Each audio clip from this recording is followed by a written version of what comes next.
candidates, but to people that I represent. That is personally important to me. You know, we have elections that will always decide who gets to represent New Hampshire in the country, and that's a good thing for our country. But I will continue at least to try to be as respectful as I think New Hampshire wants me to be, and to consider all points of view and perspective.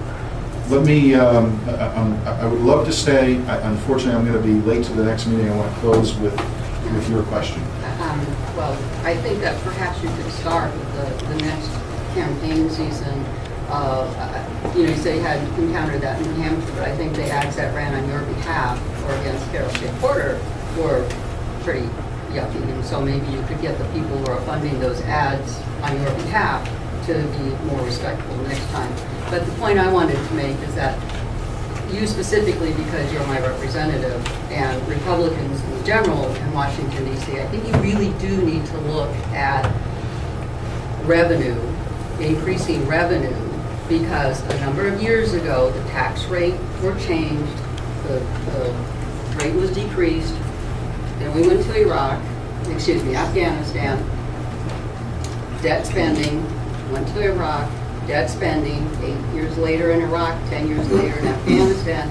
We still haven't paid for that. So you're not just talking deficit spending and closing loopholes. You're talking about this 14 trillion in debt. And what's the number? 6 trillion of that came from the 8 years of the Bush administration with primarily Republican-controlled Congress.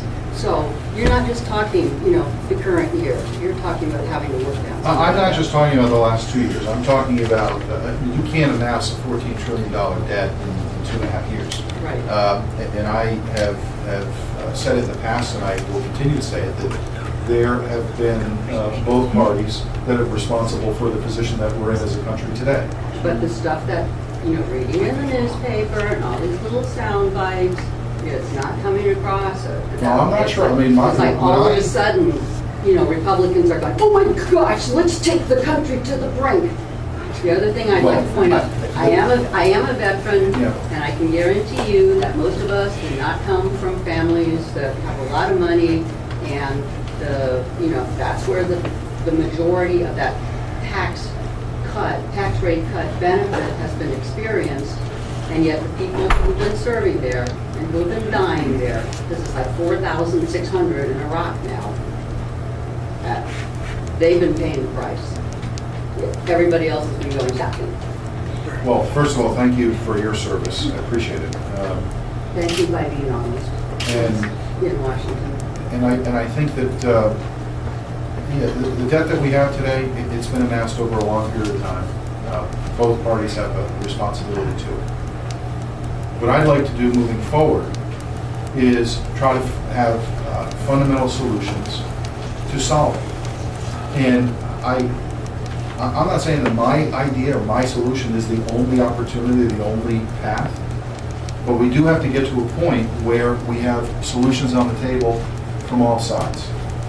Actually, and that to me is going to be the best way in which we can try to solve these problems over a long period of time. It's not going to happen overnight. I don't think anybody... But in July and early on, excuse me for interrupting. That's okay. June, July, early August, the one option that was not on the table was raising revenue. Well, actually, what was not on the table was raising rates. Excuse me, I'm sorry. Revenues was good. Well, revenues were on the table. Right. And unfortunately, the Speaker and the President couldn't come to an agreement. The rates need to go back to where they used to be. Okay, well, I respect your position and I hear what you're saying. I personally would prefer a different option, which is not trying to raise rates. I'd rather try to raise revenue in other ways. I know, but rates were cut just at the time. All that money that the country lost out on and didn't have to pay for excursions in Iraq and Afghanistan. That's got to be reduced. Okay, listen, I want to thank everybody for coming. I will certainly come back. I know that there are a lot of questions. I will come back to answer more. If you have follow-up questions, feel free to give me a call at the office, shoot me an email, send me a note. I will get back to you. And again, thank you very much for coming. Good idea.